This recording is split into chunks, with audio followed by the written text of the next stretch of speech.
ओम शांति। आज 6 अक्टूबर 2022 की मुरली में बाबा आज हमें शिक्षक रूप में विशेष खबरदार करते हैं कि क्लास में कैसे बैठना है। और बाबा आत्म विश्लेषण यानी सेल्फ एनालिसिस करने के लिए भी हमें प्रेरित करते हैं, जिस पर ही आज गीत भी चला है, मुखड़ा देख ले प्राणी। और बाबा ने कहा ये प्राण मतलब क्या है? आत्मा है। प्राणी किसको कह रहे हैं? आत्मा को कह रहे हैं। तो बाबा ने कहा आत्म विश्लेषण करना है। और बाबा आत्माओं से पूछते हैं कि पाप आत्मा हो या पुण्य आत्मा हो। और हम सभी जानते हैं कि हम कहीं ना कहीं अभी पुण्य आत्मा बन रहे हैं, लेकिन बने नहीं हैं। तो बाप कहते हैं अपनी आत्मा से पूछो कि हमने कौन कौन से पाप किए हैं, कब किए हैं। तो अपनी चेकिंग भी करनी है, क्योंकि जब हमें महसूस होगा कि हमारे ऊपर पापों का बोझा बहुत है, तब हम उसे उतारने की कोशिश भी करेंगे। और हम बाबा को भी चिट्ठी लिखें, जो बाबा ने हमें बहुत बार कहा है कि अपने जो भी इस जन्म के पाप कर्म हैं वो हमें बाबा को सुनाने हैं।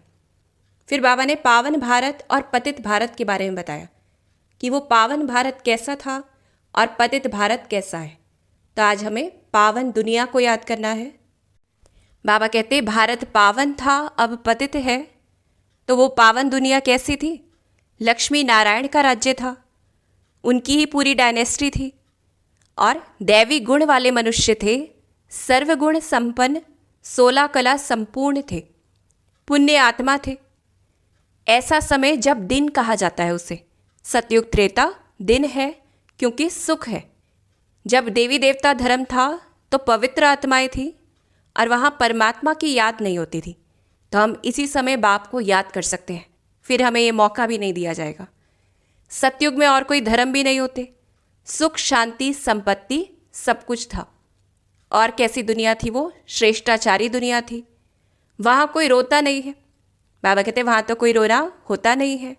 तो ये श्रेष्ठाचारी या ये कहें रोना प्रूफ हमें अभी ही बनना है। सतयुग कैसी थी? निरोगी थी, योगी दुनिया थी। वहाँ तो पावन का पावन के साथ ही व्यवहार होता है। फिर बाबा कहते पतित दुनिया कैसी है? कि पतित भारत कैसा है? एक तो भारत को ही पतित कहा जाता है क्योंकि यही पावन बनता है। फिर हम पतित भारत की पहचान अगर कहें तो वो कैसा होता है? जहाँ भक्त सिमरण कर रहे हैं, साधना कर रहे हैं, तो साधना कर रहे हैं तो ज़रूर पतित है। और बाबा कहते जैसी दृष्टि है वैसी सृष्टि देखते हैं, यानी ब्रह्मा विष्णु शंकर है, उनकी भी कुछ ना कुछ गलानी करते रहते हैं। और झूठ खंड है, झूठी काया जिसे झूठी माया कहा जाता है, झूठा संसार कहा जाता है। तो बाबा कहते हैं आधा कल्प चलता है कि द्वापर और कलयुग, जहाँ पे राजा रानी या ये कहें प्रजा सभी जो है वो पतित है, रोगी भोगी दुनिया है, पतितों का पतितों के साथ ही व्यवहार होता है। और ऐसा अंधकार होता है जहाँ मनुष्य धक्का खाते रहते हैं कि जैसे भक्ति मार्ग में कहते हैं गंगा स्नान कर लें या 4 धाम की यात्रा कर लें, तो ऐसे धक्के खाते रहते। तो ऐसे आज हमें अपनी पावन दुनिया को याद करना है। फिर बाबा आते हैं तो अपनी पहचान देते हैं। और बाबा कहते हैं कि जब बाप आते हैं तो बाप को पहचानना चाहिए ना कि कैसा है वो। तो कैसे हैं बाबा?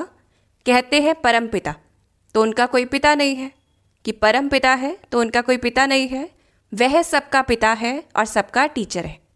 और बाबा कैसा है कि जो परम धाम में रहते हैं उनको कोई बाप नहीं है। बाकी तो सभी का जैसे बाबा कहते बाप होता है ना, कि ब्रह्मा विष्णु शंकर के भी बाप है। और कहते हैं शिवाय नमः, कि कहते हैं ब्रह्मा देवताय नमः, विष्णु देवताय नमः और शिव परमात्माय नमः कहते हैं। तो ज़रूर शिव बाबा ही सबका बाप है। फिर बाप कैसा है? जो पुनर्जन्म में नहीं आते हैं। कल्प में एक बार बाबा कहते हैं जन्म तो लेते हैं, और इसलिए कहा जाता है शिव जयंती कहा जाता है। तो बाबा कहते हैं दिव्य जन्म होता है। फिर और कोई सचखंड का मालिक नहीं बना सकता है, सचखंड के मालिक बाप द्वारा ही बनते हैं। और यहाँ बाप से बच्चों को वर्षा मिलता है। और बाबा बेहद का बाप है, कि सर्व आत्माओं का बाप है। आकर जंजीरों से छुड़ाते हैं। कौन सी जंजीरें? भक्ति की जंजीरों से। पतितों को पावन बनाने वाला भी बाप ही है। और बाबा क्या करते? इस शरीर से बुद्धि योग तुड़वाते हैं और आत्मा की परमात्मा से सगाई करवाते हैं। और बाबा कैसा है? एक सत्य बाप है जिसको हम मानते हैं। फिर बाबा हमें क्लास में बैठने के कायदे बताते हैं कि हम गॉडली स्टूडेंट हैं तो कैसे बैठना है। सबसे पहला बाबा ने कहा कि ज्ञान की बातों को धारण करना है, कि आज तक तो सच सच करते आए, लेकिन बाबा ने कहते भक्ति में तो कहा कि नाक से पैदा हुआ तो भी कहते हैं सच है, कि हनुमान पवन से पैदा हुआ तो भी कहते हैं सत्य है, लेकिन यहाँ पे क्या करना है, हमें धारण करना है। दूसरा मुख्य क्या है क्लास में स्टूडेंट के लिए, पवित्रता। बाबा ने आज हमें पवित्रता पर अटेंशन खिंचवाया है और संग से संभाल करनी है। आज बाबा बहुत अटेंशन दिलाते कि अपनी संग से संभाल करनी है और बाप को पहचानना है। बाबा ने कहा जब तक बाप को नहीं जाना है तब तक क्लास में नहीं बैठ सकते। तो यथार्थ पहचानना है कि वो कैसा है, कौन है, क्या करते हैं। फिर अव्यभिचारी याद चाहिए, यानी एक बाप की याद चाहिए। बाबा कहते बाप बुद्धि योग हमें लगाना सिखाते हैं, क्योंकि जब तक अगर याद नहीं है तब तक लायक नहीं है कि स्टूडेंट बनने के, क्लास में बैठने के।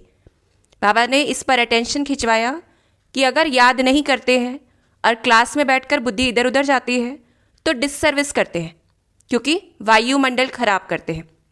और अगर हम प्रैक्टिस करते रहेंगे तो बाबा ने ये भी पक्का कराया कि अंत में याद ठहर जाएगी और हम अतीन्द्रिय सुख जिसका गायन है वो महसूस कर सकेंगे। फिर जब हम पढ़ाई करते हैं, जब हम गॉडली स्टूडेंट बने रहते हैं तो कैसे बन जाते हैं। बाबा कहते एक मत बन जाती है बच्चों की। और कैसे होते हैं, सज्जे की औलाद सज्जे हैं हम, कि यानी कि जो अच्छे से देख परख सकते हैं क्या चीज़ सही है, क्या चीज़ गलत है।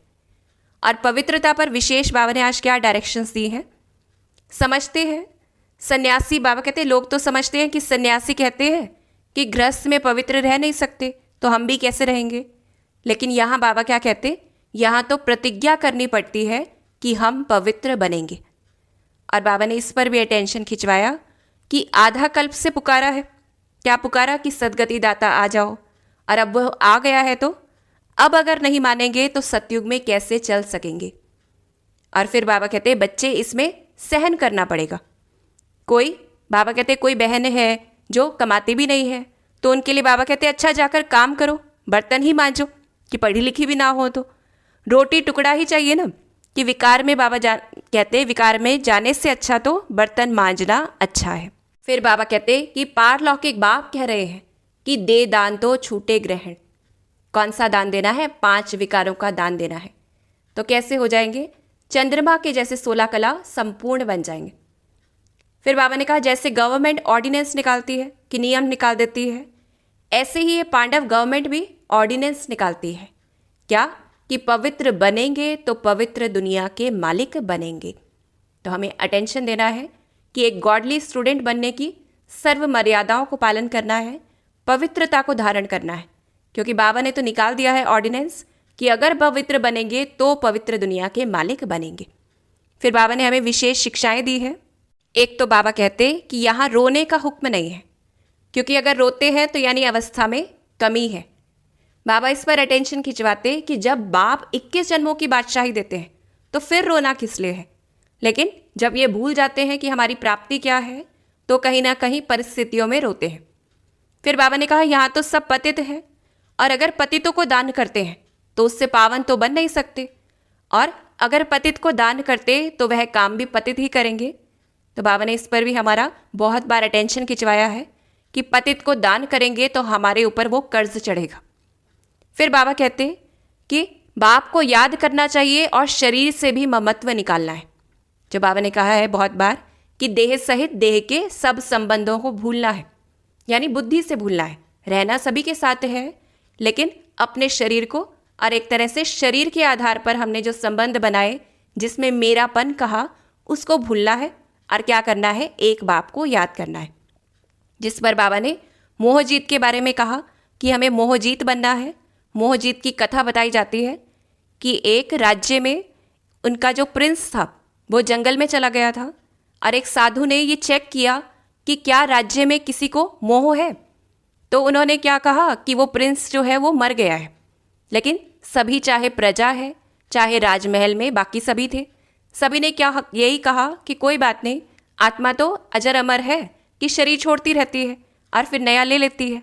तो सभी ने मोहजीत बने। तो ऐसे ही बाबा कह रहे हैं जो सतयुग में सभी मोहजीत होंगे, ऐसा मोहजीत हमें अभी बनना है। और बाबा ने क्या कहा कि ये युद्ध का मैदान है, माया की बॉक्सिंग है। तो इसमें अगर ज़रा भी गफलत की तो माया हप कर लेगी, यानी माया खा जाएगी। कैसा खा जाएगी? जो बाप के संग से ही भाग जाते हैं, कि बाबा से दूर ही हो जाते हैं। तो हमें अटेंशन देना है कि क्या हम पढ़ाई से, बाप से, ईश्वरीय मर्यादाओं से अगर दूर होते जा रहे हैं तो कहीं ना कहीं हम धीरे धीरे बाबा से दूर हो जाएंगे। जैसे कहा जाता है गज को ग्रह ने खाया, कि ऐसा कहते हैं कि हाथी जो है वो पानी में गया और मगरमच्छ ने उसे पकड़ लिया। तो बाबा कहते हैं ये अभी की बात है कि जहाँ अच्छे अच्छे महारथी भी, जो अच्छे ज्ञान में चलने वाले हैं, उन्हें भी माया पकड़ लेती है। जो सेंटर्स भी संभालते हैं उन्हें भी माया पकड़ लेती है। तो बाबा कहते हैं किसी को भी गफलत नहीं करनी ये सोचकर कि मैं तो बड़ा हूँ। और बाबा ने कहा माया से युद्ध करनी है, खबरदार रहना है। अगर बाप का बनकर फिर कोई विक्रम करते हैं तो 100 गुना दंड मिलेगा। तो इसलिए अटेंशन देना है, अपने ऊपर अटेंशन देना है। और बाबा ने कहा अब तो बाप दादा सम्मुख बैठ पढ़ा रहे हैं, बेहद का बाप। अब बाबा टीचर से बाप के रूप में कहते कि बेहद का बाप कहते हैं जो मेरी श्रीमत पर चलता है वही मेरा सपूत बच्चा है, क्योंकि अगर स्टूडेंट नहीं है तो बच्चे भी नहीं हैं। फिर बाबा हमें अंत में वरदान देते हैं, अपनी श्रेष्ठ दृष्टि और वृत्ति के द्वारा हमें सृष्टि को परिवर्तन करना है, क्योंकि हम कौन है? आधार मूर्त आत्माएं हैं विश्व की। बाबा ने आज हमें टाइटल्स दिए हैं, आप बच्चे विश्व की सर्व आत्माओं के आधार मूर्त हो, विश्व की सर्व आत्माओं के आधार मूर्त हो। आपकी श्रेष्ठ वृत्ति से, यानी हमारे संकल्पों के चक्र से विश्व का वातावरण परिवर्तन हो रहा है। तो ये स्वमान याद रखना है, हम कौन है? आधार मूर्त है। और चेक करना है कि हमारी वृत्ति से विश्व का वातावरण क्या अच्छे में परिवर्तन हो रहा है या उससे उल्टा। देखें, आपकी पवित्र दृष्टि से विश्व की आत्माएं और प्रकृति दोनों पवित्र बन रही है। तो हमें अपनी दृष्टि पे, वृत्ति पे अटेंशन देना है। आपकी दृष्टि से सृष्टि बदल रही है, आपकी दृष्टि से सृष्टि बदल रही है। आपके श्रेष्ठ कर्मों से श्रेष्ठाचारी दुनिया बन रही है। बाबा हमें ऊंची नज़र से देखते हैं कि हमारी दृष्टि, हमारी वृत्ति, हमारे कर्म, उनसे ही दुनिया परिवर्तन हो रही है। ऐसी जिम्मेवारी का ताज पहनने वाले आप बच्चे ही भविष्य के ताजधारी बनते हो, क्योंकि ये हम जानते ही हैं इस समय अगर हम कोई जिम्मेवारी निभाते हैं उस हिसाब से ही ताज मिलेगा। तो ऐसी जिम्मेवारी का ताज पहनने वाले आप बच्चे ही भविष्य के ताजधारी बनते हो। और आज का स्वमान है, मैं आत्मा न्यारी और अधिकारी बनकर कर्म करने वाली, न्यारी और अधिकारी बनकर कर्म करने वाली बंधन मुक्त आत्मा हूँ। तो अपने आप को अधिकारी यानी अपनी स्वमान की सीट पर बैठकर कर्म करने वाली हम बंधन मुक्त आत्मा हूँ। तो ऐसे आज हम अपने ईश्वरीय नियमों को पक्का करें, बाबा को बाबा के दिव्य गुणों और कर्तव्यों के आधार पर याद करें, और जो बाबा ने हमें विशेष शिक्षाएं दी हैं, पवित्रता पर शिक्षाएं दी हैं, उसको हम ख्याल रखें। और सत्युग के जो नज़ारे बाबा ने बताए, पावन दुनिया के जो नज़ारे दिखाए, उनको हमें देखना है और अपना स्वचिंतन करना है, सेल्फ एनालिसिस करना है कि हमारे में कहाँ कहाँ अभी कमी है जो हमें बदलनी है। और साथ में जैसे कहा जाता है चेकिंग और चेंज, सिर्फ चेकिंग नहीं, साथ में हमें चेंज करना है। ओम शांति। ओम शांति।